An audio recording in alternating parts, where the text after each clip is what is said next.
নমস্কার, নতুন বাংলা থেকে বলছি সন্ময় বন্দ্যোপাধ্যায়। ঠিক 20 দিনের মাথায় এ রাজ্যের বাজেট, এবং সেই বাজেটেই অর্থের সংস্থান করা হবে ডিএ সংক্রান্ত ব্যাপারে। তেমনই ইঙ্গিত মিলেছে 1 তারিখের বিকেল 5টায় নবান্নের 1 ঘন্টা 40 মিনিটের বৈঠকে।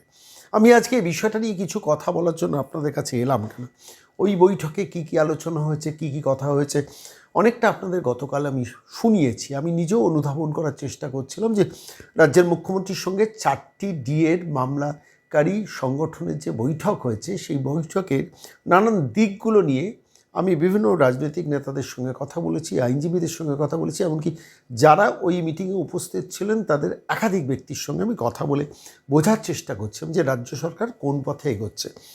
আমি একটা স্পষ্ট কথা বলা থাকুক, সেটা হচ্ছে সরকার পোষিত যেসব সংস্থা, তার সরকারি কর্মচারীদের বকেয়া ডিএ কবে থেকে পাবেন, কিভাবে পাবেন, সেটা কিন্তু ইঙ্গিত কিছুটা মিলেছে, কিন্তু স্পষ্ট হয়নি। পুরোটা স্পষ্ট হবে বাজেটটা গেলে, যখন অর্থের সংস্থানটা হবে, কিন্তু তারা পাবেন। এটা খুব পরিষ্কার যে সরকার পোষিত আন্ডারটেকিং, সরকারের আন্ডারটেকিংয়ের বিভিন্ন সংস্থা, এমনকি স্কুল, কলেজ, ইউনিভার্সিটি, যেসব সরকারি কর্মচারীরা যারা নিরন্তর প্রশ্ন করেন যে আমরা কি বকেয়া ডিএটা পাবো, কারণ এর আগে মমতা বন্দ্যোপাধ্যায় সরকার তো নানান ছলে বলে কৌশলে প্রতারণায় তাদের বঞ্চিত করে রেখেছিলেন। বর্তমান সরকার কিন্তু তাদের ডিএ দিচ্ছেন, এটা স্পষ্ট হয়েছে। কবে দেবেন, কিভাবে দেবেন, 22 তারিখ বাজেট, সেই বাজেট ফাইনাল হলে বাজেটের রিপোর্টের পর থেকেই আমরা ব্যাপারটা বুঝতে পারবো। দুটোই ঘটনা এর মধ্যে খুব গুরুত্বপূর্ণ। আজকে যখন এই প্রতিবেদন পেশ করছি, তখন থেকে 20 দিন বাকি বাজেটের। তার মধ্যে সম্ভবত 8 থেকে 10 তারিখ পশ্চিমবঙ্গে রিক্রুটমেন্ট পলিসি রাজ্য সরকার ঘোষণা করবে। আমি যতটুকু যা রিপোর্ট পেলাম যে কিভাবে নিয়োগ হবে, এবং ডিসেম্বর 31-এর মধ্যে 50,000 রিক্রুটমেন্ট কমপ্লিট করা হবে এই রাজ্যে। দ্বিতীয় এটা। তৃতীয় যেটা, সেটা হচ্ছে যে এই মুহূর্তে দাঁড়িয়ে সরকার অর্থের সংস্থানটার দিকে মনোযোগী হয়েছেন, অর্থাৎ বলে দিলেন যে আমরা দিয়ে দিচ্ছি, এবং যেটা দিতে শুরু করেছেন সেটা নিয়েও নির্দিষ্টভাবে কোনো মেমো বা নোটিফিকেশান বেরোয়নি। সেটাও আলোচনায় উঠেছিল যে এই যে সরকারি কর্মচারী, অবসরপ্রাপ্ত কর্মচারীদের কিছু কিছু করে টাকা ঢুকছে, সেটা সরকারের কোনো নোটিফিকেশান নেই কেন, প্রশ্ন করেছেন ভাস্করবাবুরা। তাতে সরকারের তরফ থেকে রাজ্যের মুখ্যমন্ত্রী, মাননীয় মুখ্যমন্ত্রী অর্থ সচিবকে বলেছেন ট্রান্সপারেন্সি রাখবেন, আপনার নোটিফিকেশান দিয়ে এন্টায়ার পর্বটাকে পরিচালনা করবেন।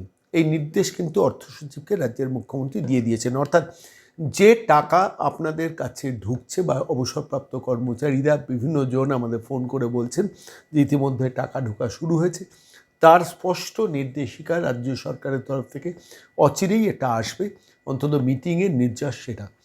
কিন্তু আমি আজকে এই পর্বে আপনাদের সঙ্গে একটা খুব নির্দিষ্ট বিষয় একটু কথা বলবো। সেটা হচ্ছে, দেখুন, এই সময় যখন সরকার এগিয়ে এসে বলেছেন যে সমস্ত মামলাগুলোকে উইথড্র করা হবে, অর্থাৎ লিটিগেশন পার্টটাকে মেটানো হবে, কিন্তু আচমকা সরকার গিয়ে সুপ্রিম কোর্টে বা হাইকোর্টে যদি বলে যে আমরা কোনো এই সরকারি কর্মচারীদের ডিএ আটকানোর জন্য যে মামলা করছি, যে মামলাটা উইথড্র করে নিচ্ছি, সেটা তো সম্ভব নয়। তার একটা নির্দিষ্ট ফর্মুলা আছে, প্রসিডিওর আছে, সরকার সেই পথে হাঁটছে।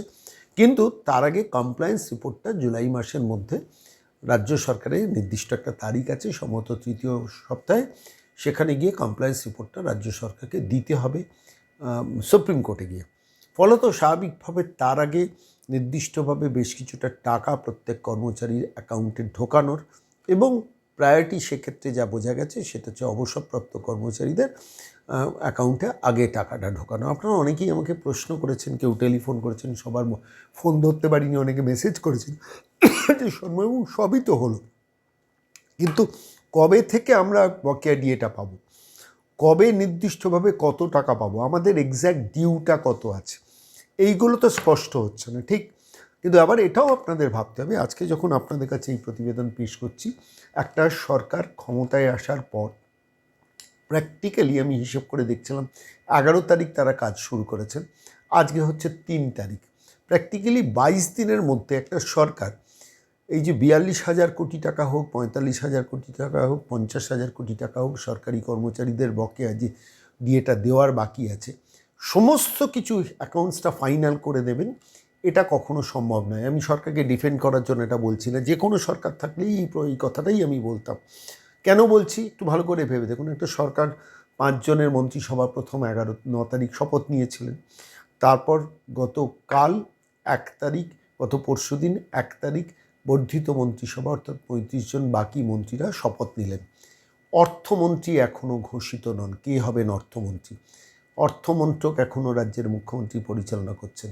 রাজ্যের আর্থিক অবস্থা কী, আর্থিক ফান্ডিং কী, কোথা থেকে কোন টাকা আসবে, নিয়মিত মাইনে দেওয়ার জন্য কোথায় টাকা আসবে, যে ঘোটালা মমতা বন্দ্যোপাধ্যায় সরকার করে রেখেছেন তার এন্টায়ার অ্যাকাউন্টস অডিটটা রাজ্য সরকার নিভৃতে করাচ্ছেন, সাইলেন্টলি করাচ্ছেন।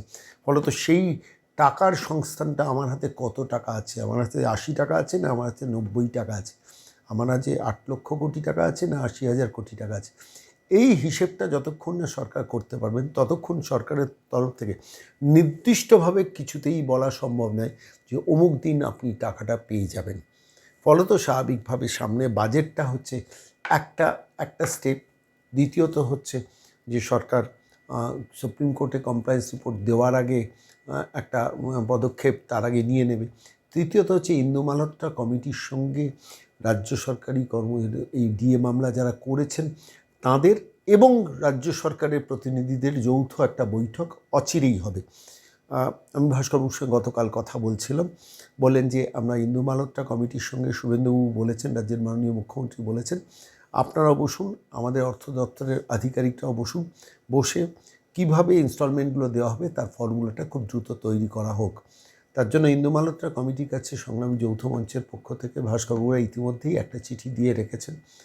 বললেন যে গোপাল সুব্রমণিয়াম স্যারের সঙ্গে কথা বলে আমরা উইদিন আ উইক আমরা দ্বিতীয় চিঠিটা ইন্দু মালহোত্রা কমিটির সঙ্গে দিচ্ছি, যে ইন্দু মালহোত্রা কমিটিকে সুপ্রিম কোর্ট তৈরি করেছে এই ডিএর পার্ট পেমেন্টগুলো করার জন্য। কারণ মমতা বন্দ্যোপাধ্যায় সরকার এত ঘেঁটে রেখেছে, এখানে ওই ইন্দু মালহোত্রা কমিটির সঙ্গে রাজ্য সরকারের তৎকালীন যিনি মুখ্য সচিব ছিলেন নন্দিনী চক্রবর্তী, তৎকালীন অর্থ সচিব প্রভাত মিশ্র, এদের যে বৈঠক হয়েছিল সেই বৈঠকের তৎকালীন মমতা সরকারের তরফ থেকে কী বলা হয়েছিল আর এখন এই মুহূর্তে দাঁড়িয়ে বর্তমান সরকারের অবস্থানটা কী, এটা ইন্দু মালহোত্রা কমিটির সঙ্গে বসে খুব দ্রুত ফাইনাল করার ব্যাপারে গতকাল রাজ্যের মুখ্যমন্ত্রীর কথা শুনে মনে হয়েছে মামলাকারী সংগঠনগুলো যারা কালকে আমন্ত্রিত ছিলেন তাদের সঙ্গে কথা বলে মনে হয়েছে যে আলটিমেটলি ইন্দু মালহোত্রা কমিটির সঙ্গে আলোচনা করে এই ইনস্টলমেন্টের পার্টের ব্যাপারটা রাজ্য সরকার ফাইনাল করে নিতে চাইছে। সেখানে সব মামলাকারী সংগঠনগুলো সেখানে থাকবে। এইরকম একটা খুব গুরুত্বপূর্ণ পরিবেশে দাঁড়িয়ে একটা কিন্তু বাঁকা সুর ইতিমধ্যেই আমার কানে এলো গতকাল। আমার আজকে এই প্রতিবেদনে এই পার্টটুকুকে নিয়ে আমি খুব সংক্ষেপে আপনাদের দু একটা কথা বলবো। ভাস্কর ঘোষ পরিষ্কারভাবে ওই মিটিংয়ে বলেছেন যে কোঅর্ডিনেশন কমিটির মতো সংগঠনকেও আপনারা ডাকুন। রাজ্যের মুখ্যমন্ত্রী তার উত্তরে বলেছেন আগামী দিনে আরও বড় যেসব সংগঠন আছে, মানে আরও বড় বলতে বৃহৎ সংগঠন যারা আছে তাদেরও আমরা বৈঠকে ডাকবো। সরকারের তরফ থেকে যখন একটা ইতিবাচক স্টেপ, অর্থাৎ বিজেপি পরিচালিত একটা সরকার, তারা বামপন্থী কোঅর্ডিনেশন কমিটিকেও আগামী দিনে ডাকবেন। এই মিটিংয়ে ডাকতে পারেননি কেন? কোঅর্ডিনেশন কমিটি কোনো দিন এই ডিএ সংক্রান্ত মামলার মধ্যে নিজেদের অংশগ্রহণ করেননি, ফলে তারা ডাক পাননি। কিন্তু আগামী দিনে ডাক পাবেন যখন রাজ্যের মুখ্যমন্ত্রী অ্যাসিওর করছেন, তখন দেখলাম জনৈক বিশ্বজিৎ ধর চৌধুরী বা এরকম কোঅর্ডিনেশন কমিটির এক নেতা অত্যন্ত বাঁকা সুরে কালকে বেশ কিছু মন্তব্য করলেন। আমি ব্যক্তিগতভাবে মনে করেছি এটা খুব খারাপ দিক। অর্থাৎ সরকারি কর্মচারীদের সঙ্গে রাজ্য সরকার যখন একটা সেতুবন্ধন করে পুরো ফর্মুলাটা তৈরি করার দিকে মনোযোগী হয়েছেন, তখন কোঅর্ডিনেশন কমিটির তরফ থেকে শুধুমাত্র দলীয় রাজনীতির স্বার্থ পূরণের জন্য একটা নমর্থক মন্তব্য না করলেই পারতেন বিশ্বজিৎবাবুরা। আমি সরাসরি এই বিষয়টা নিয়েই প্রশ্ন করেছিলাম ভাস্করবাবুকে গতকাল, যে কেন এই খেলা এখন হচ্ছে, যখন চারটে একটি সংগ্রামী যৌথ মঞ্চ, কর্মচারী ফেডারেশন, কর্মচারী পরিষদ, ইউনিটি ফোরাম, চারটি সংগঠন যারা ডিএ সংক্রান্ত মামলায় ইনভলভ, তাদের সঙ্গে একটা সরকার বসছেন এবং সেই মিটিংয়ে যখন ফাইনাল হচ্ছে যে আগামী দিনে বড় আরও কিছু সংগঠনকে এই মিটিংগুলোতে আমরা ডাকবো, তখন আগ বাড়িয়ে একটা সরকার যখন 20-22 দিন বয়স হয়েছে, তখন তার সম্বন্ধে নমর্থক মন্তব্য করে কি মেসেজ দিতে চাইছেন কোঅর্ডিনেশন কমিটির নেতারা, এই প্রশ্নটা আমাকে ভাবিয়েছে। এবং ভাবিয়েছে বলেই আমি বলছি এদের থেকে সতর্ক থাকুন যারা, এমনকি সরকারি কর্মচারীরা, আপনি যে দলেরই সমর্থক হন না কেন। কোঅর্ডিনেশন কমিটি একসময় বৃহত্তম সংগঠন ছিল এই পশ্চিমবঙ্গে, কিন্তু তাদের এই সময়ের ভূমিকাটা আমার কাছে মনে হচ্ছে খুব খারাপ। আমি সেই বিষয় নিয়ে ভাস্করবাবুর সঙ্গে গতকাল কথা বলেছি রাত্রিবেলা। এই বিষয়টা নিয়ে কি বললেন আমাদের বক্তব্যের উত্তরে শুনুন। নমস্কার ভাস্করদা, সন্ময় বলছি। হ্যাঁ দাদা, নমস্কার। বলছি আপনাদের সঙ্গে নবান্নে মুখ্যমন্ত্রী এবং রাজ্য সরকারের পদাধিকারীদের সঙ্গে বৈঠকে 24 ঘন্টা অতিক্রান্ত হলো।